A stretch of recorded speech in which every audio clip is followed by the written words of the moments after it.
뭐냐 무위법으로 차별합니다. 여러분 건강경에 나오죠? 네. 무위법은 진여입니다. 진여. 무위법으로 방편의 지혜를 바로 실행합니다. 이 부분은 그 진여의 심이니까 무위법으로 차별한다. 차별은 방편지입니다. 방편의 지혜를 실행한다 이런 뜻입니다. 이 차별지는 중생의 차별시입니다. 야, 요것은 이제 공, 불공. 요걸 다 진공 묘유법으로 경전해서 이렇게 법문해요. 다르게 이야기하는 말은 건강경의 법문으로 유명한 것이 무소주의 이생기시, 또 무법가설. 이게 이제 재불의 설법을 무법가설이야. 무법은 공을 무법이라고 합니다. 이걸 이제 무법이란 말에 다른 말은 무생이라고 써요. 공이라는 언어를 무생이라고도 하고 무법이라고 합니다. 근데 이제 이 언어를 옛날에 건강경은 공이라는 언어가 없었기 때문에 공이라는 언어를 무법, 무생, 무실 이렇게 공이라는 언어를 이렇게 표현했어요. 근데 이걸 글자대로 번역하면 안 됩니다. 네. 건강경의 오역이 이게 다 오역을 하고 있어요. 글자대로 법은 가히 설할 것이 없는 법을 설하는 것이다 이렇게 번역을 해요. 이렇게 하면 글자대로 번역하는 겁니다. 그렇게 하면 안 되고 공, 불공. 진여 일심의 지혜로 중생심의 번뇌망령을 텅 배운 진여 일심의 지혜로 설법해라 이런 뜻입니다. 그게 이제 중국 선생들은 이게 무심 시도. 그래서 이제 무심이란 말은 중국에서 많이 써요. 모장에서 쓰지만은 왜 무심은 불교에서 이야기하고 선생들의 법문은 무심은 공의 경지예요. 그래서 무심의 공의 경지에서 지혜로운 경지의 삶을 본분사로 하라. 이런 뜻이 무심시도예요. 이런 말들이 선생들의 법문하고 이런 법문들은 전부 다 우리가 불법의 사상체계, 법의 체계에서 맞추어서 설법을 한 것이지 그냥 글자로 조합해서 이렇게 말하는 거 아닙니다. 전부 다 여법학의 방편 법문으로 설해놨다 이런 말이죠.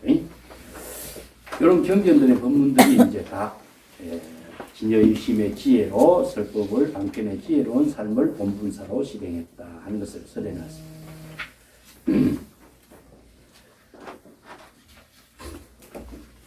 그 뒷장에 뭐 선의 깨달음, 견성불이라든가 이런 그 구절들이 있는데 그것은 생략을 하고 오리와 열반에 대해서 한번 정리를 합시다.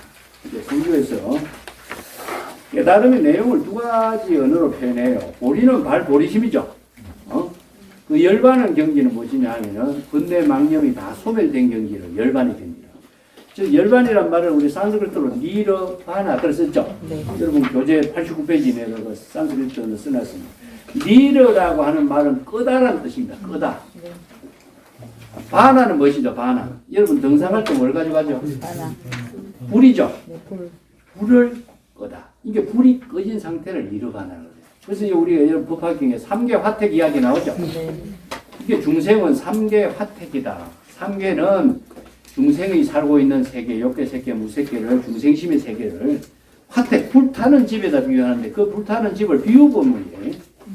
그러면 불은 어떤 불일까요? 탐진치 삼독의 불이에요. 이 때문에 탐진치 삼독의 불이 불타는 집에다 비유한 겁니다. 그래서 불을 끄다라고 하는 것은 불타는 탐진치 삼독의 불, 이게 번뇌망념을 말해요. 그래서 보리는 발심이고 지혜를 이야기하고 열반은 번뇌망념을 다 소멸된 열반의 경지를 표현하고 있는데 여기 유마경에서 이제 번뇌적 보리, 생사적 열반 이렇게 했는데 보리를 이루는 것은요 바로 지혜를 이루는 깨달음은 안목을 갖추는 깨달음은 좀 쉬워요. 그런데 번뇌망념을 소멸하는 열반의 경지를 이루는 깨달음은 지극히 어렵습니다. 요걸 이제 소지장하고 번뇌장을 해주죠. 그죠? 그래서 이제 정법의 안목을 부족해서 바로 번뇌망념이 일어나는 사실을 소멸시킨다 하는 것은 자각한다는 뜻이라고 그랬죠. 그죠? 네. 그래서 이 두 개의 깨달음의 지혜가 발심 수행으로 번뇌 망념을 소멸하고 진여 본심을 회복하게 하는 깨달음을 옛날에 경전에서는 오리와 열반 이런 언어로 표현했어요. 근데 중국 서대에서는 이걸 이제 자각의 정도로 정립을 했습니다. 제가 지난 시간에 칠판에 적어준 글이 내가 여기 있는데 90페이지 몇 밑에 한 것이에요. 네. 유마경에 불 속에서 연꽃을 피우는 일을 진실로 희유한 일이요. 네. 중생심의 욕망 가운데 발심 수행에서 깨달음을 이루는 일 역시 희유한 일이다. 여기 발심 수행이란 말이 썼죠, 그죠? 네. 여기 화중생년화. 여기 화라고 하는 말이 이제 삼계 화택의 불인데, 예, 중생심의 번뇌 망념을 여기다가 불에다가 비유한 겁니다. 요걸 글자대로 불 속에서 연꽃이 핀다. 이게 불 속에서 뭐 화로불 속에서 연꽃이 핀다 이런 말 중국 선생들로 쓰는데 비유법문입니다. 비유법문. 예. 요 구절들이 이제 행선에 대한 말이 내가 중요해서 이 글을 자주 소개를 하고 있습니다. 그렇기 때문에 중생의 번뇌 망념 속에서 발심 수행하는 것이지 깨달음의 경지에서는 발심 수행을 하지 않습니다. 그렇기 때문에 항상 번뇌 망념을 자각하는 그 수행에서 우리가 재불의 경지를 이루게 되고 발심 수행을 하는 깨달음을 이루게 되는데 발심 수행이 초발심 정각이란 말이 그래서 선생들이 자주 쓰고 있습니다. 자, 93쪽에 깨달음의 구조 체계는 제가 아까 후각과 시각과 공각에 대해서 설명을 했죠. 여기 기실론의 이제 불법 수행 체계를 이렇게 정리를 해놨어요. 이것은 내가 아까 표를 그리갖고 설명을 했으니까 여러분들 좀 참고하시면 좋겠습니다.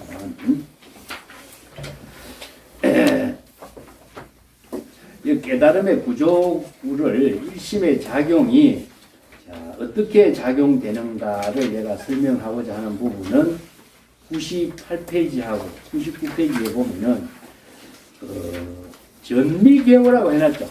네. 전미개호. 우리가 이제 미혹을 굴리다 이런 말을 쓰죠. 네? 네. 이런 말 보면은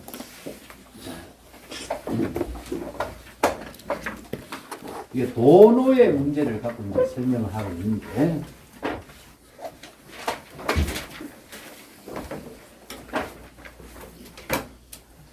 여기서 우리의 마음이 중생심과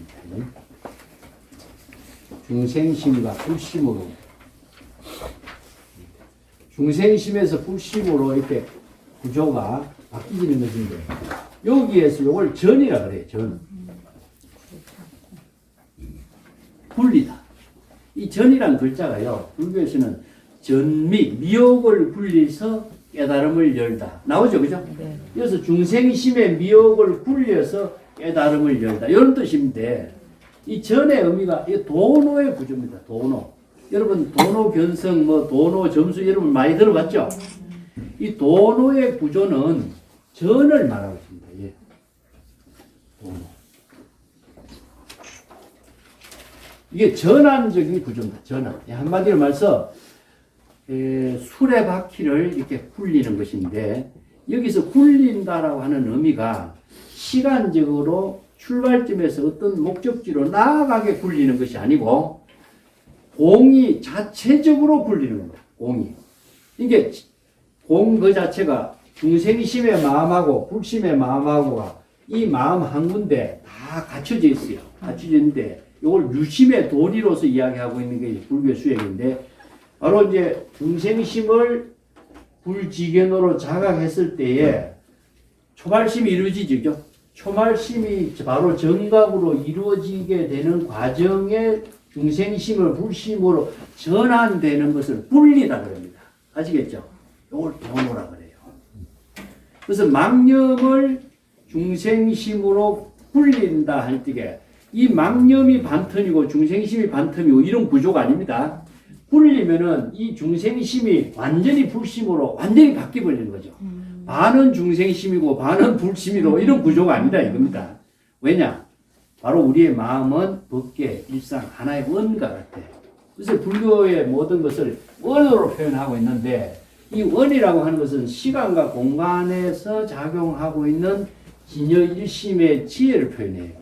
그래서 시간적으로 불교에서는 어디에서 가고 어디에서 목적지에 도달하고 이런 수행 구조가 불교에서는 없다는 점입니다.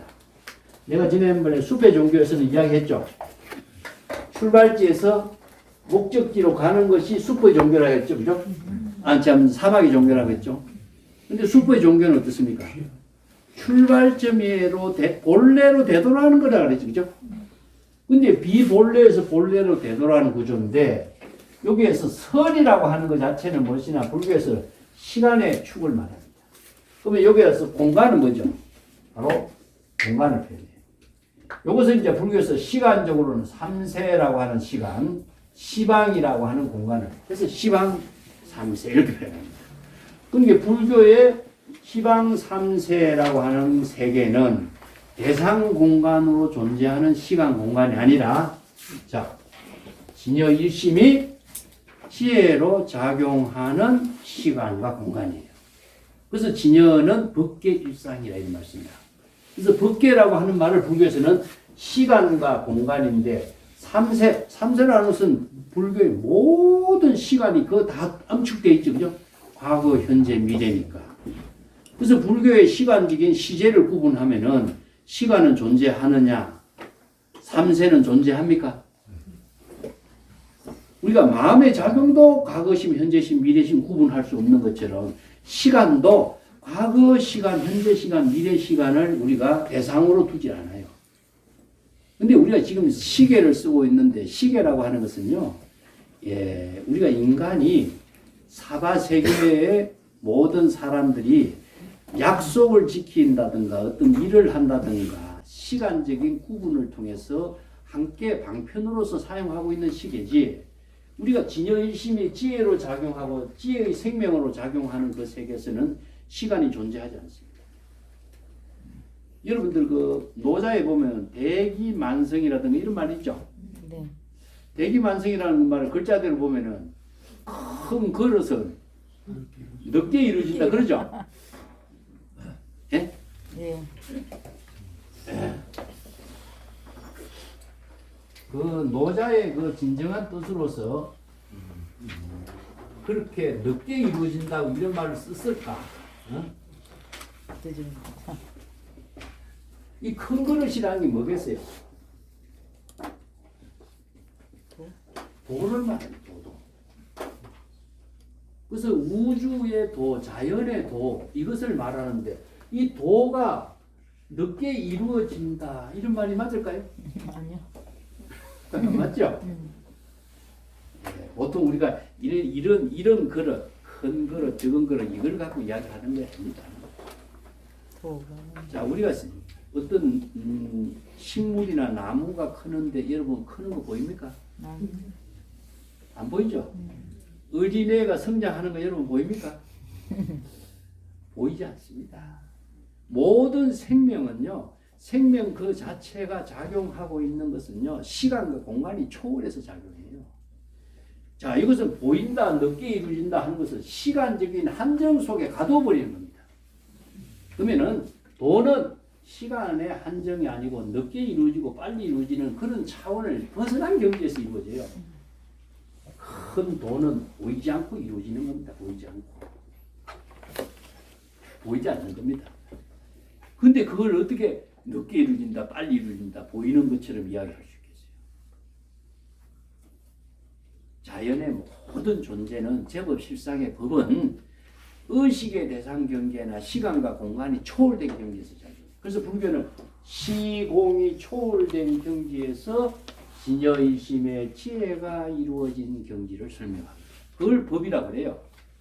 그게 어떻게 시간적으로 어떻게 존재해요? 그래서 불교에서는 시간은 존재하지 않는다.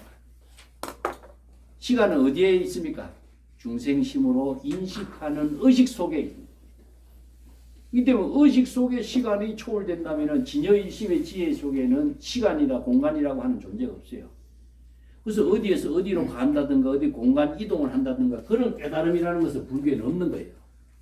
자, 일심의 지혜가 자체적으로 중생심으로 작용할 때는 일심의 지혜가 전체가 중생심으로 작용해요. 그래서 일심의 지혜를 불심으로 전체로 전환시키게 하는 것이 뭐냐? 도노라고 합니다. 도노. 이 돈이라고 하는 것은 단번에 이런 뜻인데, 이 단번에란 말은 이게 시간과 공간이 초월된 경지를 말합니다. 돈의 의미는 이걸 도노는 시간과 공간이 개입할 수 없는 경지에서 깨달음이 이루어져. 그래서 깨달음을 우리가 초발심으로 우리가 번뇌망념을 자각해서 깨달음을 이룬 경지는, 그 깨달음의 지혜가 작용하는 경지에는 시간 공간이 개입할 수가 있느냐? 없습니다. 찰나에 이루어지는 것은 시간 공간이 초월돼. 그래서 불교에서 가장 짧은 시간을 찰나라 하죠. 가장 긴 시간은 급이라고 하는데, 찰나라고 하는 시간은 측정할 수 없는 시간입니다. 그래서 이제 시간 공간이 초월된 경지에서 일심의 지혜가 작용하는 경지를 도노라고 합니다. 그래서 이 도노의 작용을 일심의 중생심이 불심으로 전환되는 구조를 도노라고 합니다. 그래서 이 깨달음을 우리가 견성, 도노 견성이라고 해요.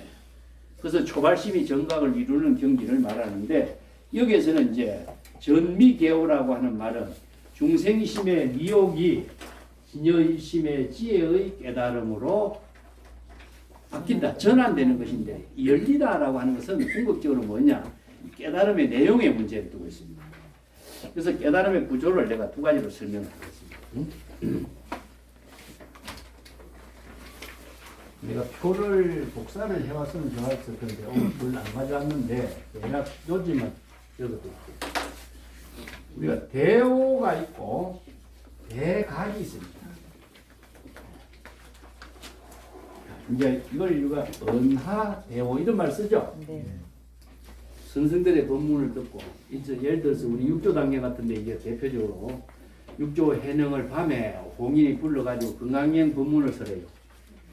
그럴 때 건강경의 법문을 설하고 나서 언하 대오해죠, 그죠? 네. 이걸 경전에서는 여시아문 그래요. 여시아문. 여시아문이 바로 대오입니다. 그래서 여시아문 했다 하는 것은 진여일심의 지혜로 부처님의 법문을 다 듣고, 문이라고 하는 글자가요, 이 문이 문성오도입니다. 네. 문성오도를 표현해요. 이 때문에 모든 깨달음은 이 소리를 통해서 깨달음을 이루어요. 우리가 법문을 듣는다. 여러분 책을 읽는 거 보세요. 책 읽어보세요. 한번 읽어보면은 눈으로 보죠. 네. 잘 보세요. 책을 읽는 것은 자신의 소리로 읽는 겁니다. 이해됩니까? 네. 모든 사람이 소리를 통해서 자각하게 돼 있고, 소리를 통해서 깨달았고, 소리를 통해서 우리가 지혜를 체득해요. 자, 관세음보살 연불하는 소리, 경전 읽는 소리, 모든 것이 우리는 소리를 통해서 불법의 모든 수행 체계는 청각형이라고 해요. 청각형. 청각형과 시각형이 있는데, 성황리 부처님이 새벽에 별을 보고 깨달은 것은 시각형이죠, 그죠? 네. 시각형입니다. 근데 모든 사람들이 경전의 법문을 듣고, 눈을 감고도 스승의 법문을 듣고 다 청각. 근데 그 소리가 남의 소리를 들으면 깨달음으로 이루어지지 않는데, 그 소리를, 자신의 소리를 들어야 깨달음이 이루어져요. 이 구조가 그렇게 되어 있습니다. 이걸 진여 삼매의 소리를 들어야 되는 거예요. 남의 소리를 듣게 되면, 남의 말이 들리면은, 남의 말이 남아있는 한, 그 사람 말이 의식의 대상으로 남아있는 한 자신은 깨달음이 이루어지지 않아요. 그래서 자신이 그 소리를 자신의 귀로 담아서 자신의 그 마음으로 전달하는 소리에서 깨달음이 이루어져요. 그래서 유명한 경청화상의 그 비 오는 소리가 벽암록에 나오는 게, 시자보고 밖에 무슨 소리야? 이렇게 하거든요. 비 오는 소리입니다. 하마터면 나는 자기 중생심의 타락에서 자신을 잃어버릴 뻔했다. 이렇게 이야기해요. 이건 수능경에 나오는 말입니다. 미기충문이라. 자신에게 미혹해서 의식의 대상 경계에 바깥에 비 오는 소리 들으면 자신이 미혹한 거예요. 대상 경계에 들리니까. 그죠? 그렇죠? 남의 소리를 듣거나 비 오는 소리를 듣거나 바깥 경계의 소리가 들리면 의식의 대상 경계가 있으면 그 소리는 내가 중생심이 되는 거예요. 그래서 자기를 잃어버린다고 해요. 하마터면 그런데 나는 깨달았다 이런 말이에요. 나는 그 의식의 대상 경계를 벗어났다 이런 말을 제자가 해요. 제자에게. 스님의 지금 경기는 어떻습니까? 깨달음의 경지를 이루기는 쉬워도 깨달음의 경지를 그대로 말한다는 것은 불가능해. 이렇게. 그래서 분리문자의 경지를 그렇게 표현해요. 근데 의식의 대상 경계로 들리는 소리를 진여일심으로 전환하는 것이 무엇이냐? 바로 도는 전환. 그게 바로 선성의 지혜가 여기서 드러나는 거죠. 보통 사람은 비 오는 소리지 하고 거기서 끝나겠죠. 그죠? 근데 빨리 하마터면은 내가 그 경계에서 벗어나지 못할 뻔 했는데 자각해서 자신의 본래 면목을 해보겠다. 이렇게 표현해요. 이게 바로 선성들이 깨달음을 이루고 대상 경계의 소리에서 벗어나서 본래의 깨달음으로 전환하는 힘을 이런 선문답을 통해서 제시하고 있습니다. 그렇기 때문에 이 소리를 듣고 깨닫는 것은 무엇이냐? 바로 신심수행을 이룬과 동시에 불지견을 부족하는 것. 그래서 경전의 모든 법문을 배우는 것은 불지견의 안목을 부족하는 깨달음입니다. 아시겠죠? 네. 예. 이 불법의 대의를 부족하는 깨달음을 은하대오라고 합니다. 그래서 선생들과 제자들에게 법을 전한다라고 하는 것은 안목을 전하는 깨달음을 전해요. 그래서 우리가 내 이 책이 맨 마지막에 써놨습니다만 이심전심으로 법을 전한다 했죠. 법을 전한다라고 하는 법이 무엇이냐? 진여법의 지혜를 공덕행으로 이룰 수 있는 안목을 갖추느냐? 그 안목을 갖춘 능력을 스승이 인가하는 것을 법을 전했다고 합니다. 이 때문에 불법의 대의를 부족한 안목을 갖춘 깨달음을 은하대오. 이걸 도노라고 합니다. 도노. 여기서 이 깨달음의 오자가요, 지니고 있는 의미가 이런 의미를 보고 있습니다. 우리가 이제 정각이라든가 아니면은 공각이라든가 이 각자를 쓰죠. 네. 이 각자는요, 방편의 지혜로서 자신의 깨달음의 지혜를 이루는 세계를 이 각자를 씁니다. 지금 뭐냐? 안목을 갖추어서 시절 인연에, 예? 지금이죠. 지금 여기 자기 본분사에서 시절 인연에 방편의 지혜를 통해서 자신이 깨달음으로 전향하게 하는 힘을 발휘하는 것을 요 각자를 써요. 그래서 불교 경전이나 선성들의 어록에서 대체적으로 대오자와 각자의 차이가 이렇게 구분이 됩니다.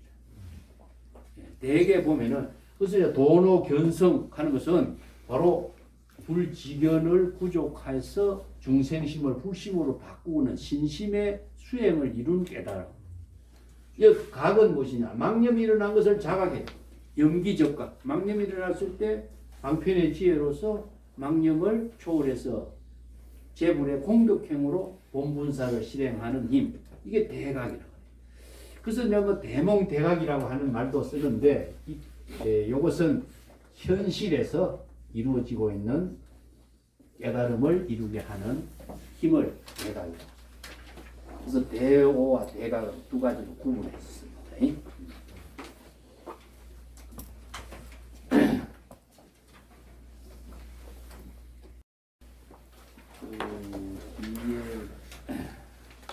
그래가지고 불지견과 깨달음에 대해서 내가 설명을 해놨는데 107페이지에 내가 써놨는데 그걸 조금 보겠습니다. 순응경에 유명한 법문이 있기 때문에 이걸 같이 이해를 하도록 해보겠습니다.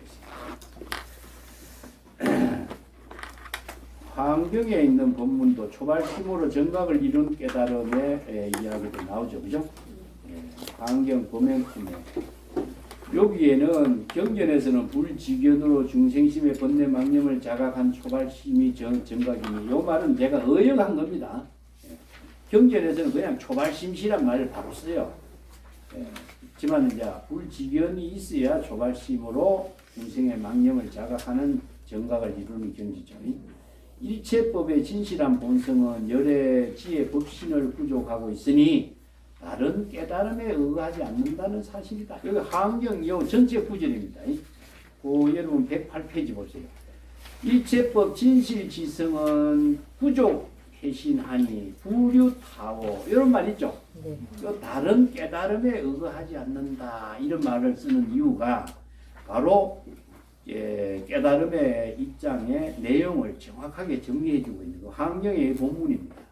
그 다음에 그 밑에 수능경의 10권에 이런 구절이 있습니다. 이 구절이 너무나 유명합니다.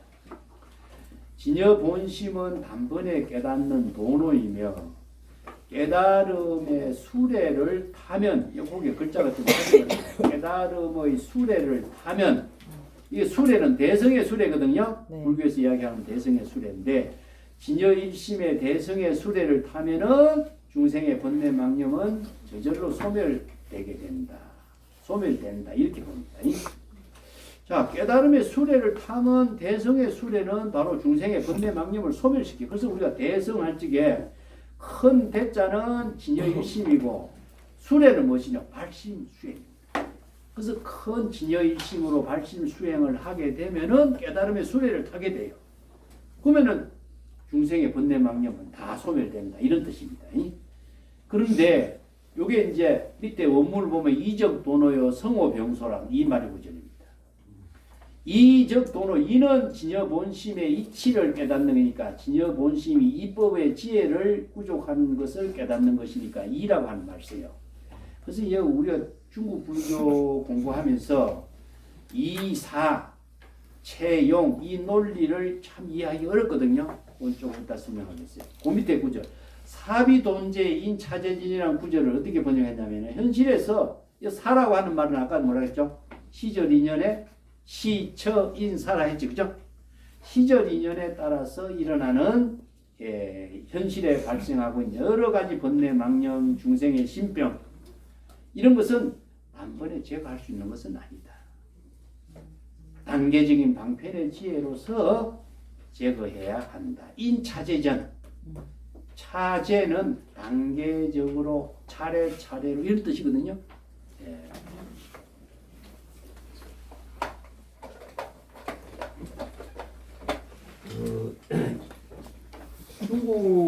중국인들은 논리가 없다고 설명했는데 이제 불교 사상가들에 의해서 중국인들이 불법 사상을 새로운 논리 체계로 제시한 것이 이제 있습니다. 자, 정해 이런 말 썼죠.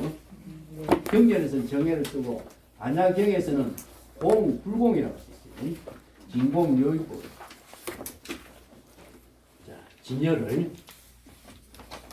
진여의 지혜를 이루게 하는 선정과 지혜를 공과 불공, 망령을 비우고 진여일심의 지혜가 작용하는 것을 공불공의 논리로 설명을 했어요. 이게 인도의 경전의 논리입니다.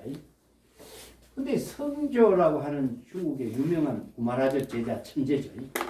그 조론 같은 데서는 진여일심의 근본 당체를 체로 표현해요. 체용. 그래서 진여일심이 반야의 지혜의 근본 당체와 반야의 지혜 작용 이렇게 표현해요. 체와 용을 표현해요. 그래서 새로운 논리를 만들어요. 이 체용의 논리가 중국에는 없어요. 불교 사상가들에 의해서 새로운 논리를 만든 겁니다. 이 논리예요. 반야의 체와 용의 논리인데 화합의 사상가들은 이것을 어떻게 논리로 설명하냐면 이것을 이와 사의 논리로 또 만들어요. 그러니까 이는 무엇이냐? 진여의 이법이 작용하는 것이고 진여의 이법이 현실에서 사상으로 작용하는 게 이사로 이게 논리를 또 만들어요. 유식 철학자들은 또 뭐라고 표현해요? 진여 본성의 논리와 상의 논리를 또 만들어요. 그래서 중국 철학가들이 경전에서 설하고 있는 논리 체계를 자 반야 사상의 입장에서 화엄 철학의 입장에서 유식 철학 입장에서 새로운 논리 체계를 만들어요. 그래서 여기에 가장 어려운 용어가 이제 유식 철학의 용어를 많이 안 쓰지만은 많이 쓰는 것이 선에서도 체와 용의 논리와 이와 사의 논리를 씁니다. 그래서 이 체와 용과 이와 사라는 이 글자를 한자 글자를 갖다 놓으면요. 논서에서 이 글자를 많이 그냥 쓰는데 내용을 이해하기 어려워요. 여기도 마찬가지죠. 요는 수능경인데 수능경이 중국에서 만들어졌다고 그랬죠. 네. 여기에서 왜 체와 용의 논리를 쓰지 않고 이와 사의 논리를 쓰느냐? 중국의 모든 경전, 위경들이나 다른 사상가들이요, 중국 사람들이 가장 많이 사용하는 언어가 이와 사의 논리를 씁니다. 그래서 이는 이법입니다. 이법. 진여가 이법으로 여법하게 작용하는 세계, 진여가 현실에서 구체적인 지혜로 작용하는 현실의 문제, 이렇게 표현해요. 그렇기 때문에 여기에서 이 사는 본어를 이루게 하는 힘하고 현실에서 방편의 지혜를 이루게 하는 힘을 이렇게 설명해요. 그래서 이 수능경의 10권에 있는 구절인데 이 구절이 본어 점수의 사상입니다. 그래서 여러분들 우리나라에서도 본어, 돈수, 돈어, 점수 논쟁이 많이 일어났죠? 네. 예. 자, 여기에 돈어, 돈수나 돈어, 점수는 사실상 같아요. 같은데 점수란 말이 가장 기본인 겁니다. 왜 점이란 말 쓰냐 하면은 점차적으로 방편의 지혜로서 본분사를 실행한 걸 이야기해요. 예를 들어서 이걸 잘못 이해하면은 우리나라에서 논쟁이 되는 것은 무엇이냐? 빨리 깨닫는 것이다. 천천히 깨닫는다. 이렇게 이해하는 거예요. 이렇게 주장한 것이 잘못된 겁니다. 아시겠죠? 자의적인 해석입니다. 그래서 생긴 문제가 지금 수없이 많은 사람들이 이런 말 저런 말 하고 있는 거예요. 자, 우리가 지금 아까 방편 법문, 경전의 법문을 여법하게 어떻게 바르게 이해하고 방편의 지혜를 쓸 수 있는 능력을 갖춰야 될 것인가 하는 것이 정법 수행이에요. 이게 우리가 지금 보면은 누구 말에 의거해서 수행하고 있습니까? 아니면은 경전의 법문에 의해서 수행하고 있습니까? 누구 말에 따르죠? 말에 따지. 한국에는 큰 스님 법문에 따르고 있어요. 아까 이게 사람에 의거하지 말라 그랬죠? 네. 이게 한국 불교의 큰 병폐라는 거죠. 법에 의거해야 하는데 전부 다 사람의 말에 의거하다 보니까 천차만별이 일어나는 겁니다. 전부 다 도인이 돼가지고 천차만별의 주장이 나오게 된 거예요. 그래서 이게 법에 의거하라, 사람에 의거하지 마라. 이 기준을 여러분 꼭 지키시고 공부를 하셔야 되고, 이 본어 점수는, 본어는 망념을 자각하는 겁니다. 망념을 자각하는 거예요. 중생심을 흑심으로 바꾸는 거예요. 점수는 뭐겠어요? 방편의 지혜로 지금 여기 자기 본분사의 공덕행을 실행하는 거예요. 왜냐? 현실의 모든 일은 방편의 지혜로만 해결하는 것이지 본어로 해결할 수가 없어요. 시처인사의 작용은 방편지가 아니면은 실행할 수가 없어요. 그래서 불교에서는 선정과 지혜를 깨달음으로써 설하는 겁니다. 그래서 깨달음으로 작용하게 하는 힘을 방편의 지혜로서 어떻게 깨달음의 지혜로 실행할 것인가. 이게 바로 불교가 지식으로 작용하는 중생의 세계를 초월해서 부처의 지혜, 열애의 지혜로 공덕행으로 방편의 지혜를 해양할 때에 요의경이 된다 그랬죠. 그죠? 상구보리 화화정세. 이 공덕이 해양되는 재불의 본분사가 돼요. 그 경지를 정법으로 공부하지 않고 자의적으로 해석한다든가 누구 말에 의존한다든가 하면은 꼭 부작용이 있어요. 그래서 이 경전의 법문을 제가 여기서 본어 점수적인 사상을 제시하는 이유도 그럽니다. 시처인사하는 것은 우리가 시간을 당겨 쓸 수도 없고 뒤로 미루어서 쓸 수도 없죠. 시간은요, 우리들의 삶의 시간은, 생명의 시간은 지금이라는 시간밖에 없어요. 그것이 바로 지금역이라는 시절 인연과 함께 이루어지는 삶에서 우리들이 방편의 지혜로 자신의 본분사를 실행하는 일밖에 없거든요. 그래서 불교는 이것을 시처를 시간과 공간을 초월한 경지다 이렇게 표현합니다. 그 밑에 그 깨달음의 전후 문제가 또 하나의 그 과제로서 우리가 주목해야 될 하나의 선에서 과제인데, 그 조사들의 전법계에 나오고 있는 개송이거든요. 거기 보면은 깨닫 이전하고 깨닫 이후는 같다 이런 말 써요. 깨달았다고 해서 그럼 뭐가 생긴 거냐? 이게는 오해가 생기죠. 여기서 진역법으로 이 문제를 봐야 됩니다. 자, 깨달음의 문제는 중생심을 불심으로 전환한 것인데, 이 심이 중생의 마음하고 불심의 마음하고 이 마음의 근본은 같아요, 그죠?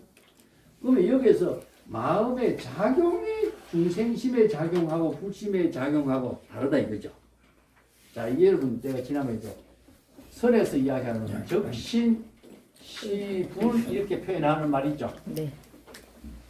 보통 보면 이 마음이 바로 부처다 이렇게 말하죠, 그죠? 정확한 해석일까요?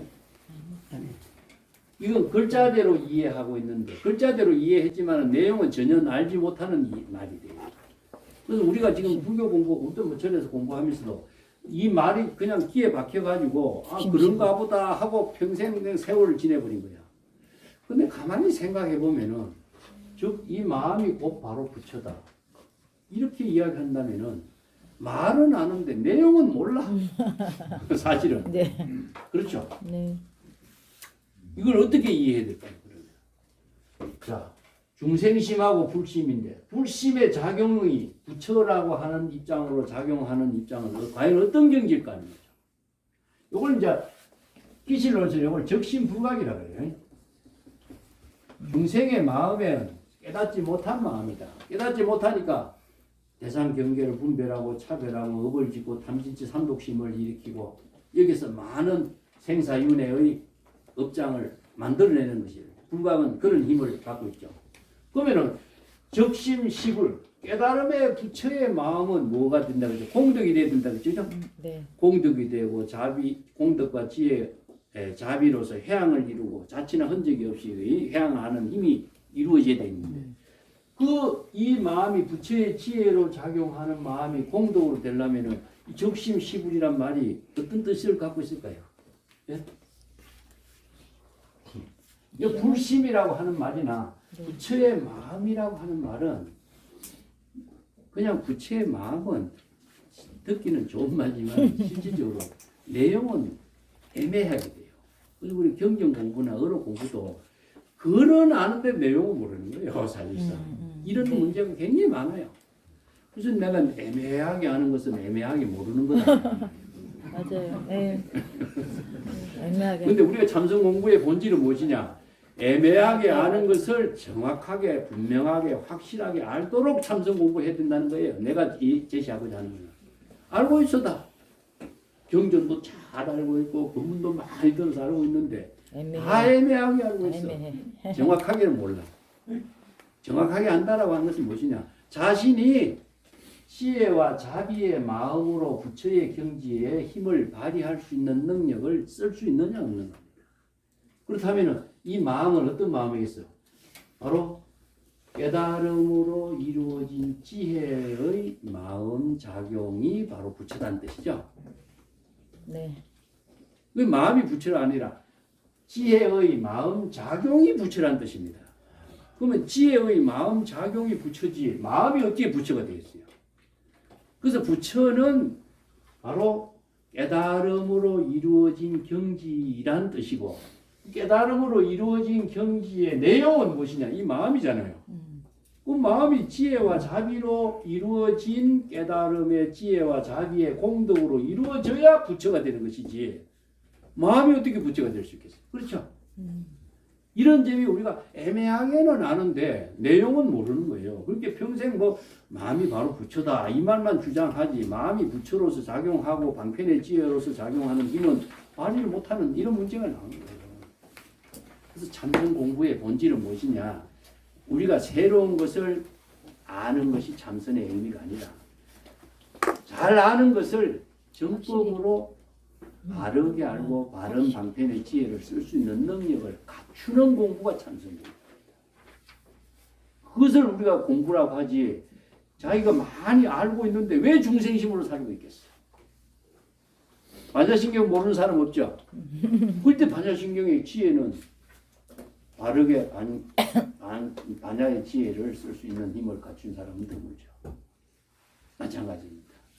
그래서 많이 아는 것도 중요하지만 바른 지혜로 부처의 지혜로 자신의 직업력이 본분사의 삶을 사는 능력을 구족하는 것. 그리고 시절 인연에 재불의 지혜로운 삶을 본분사로 살 수 있는 힘을 펼칠 수 있는 것. 이것이 바로 우리가 불법 공부의 의미예요.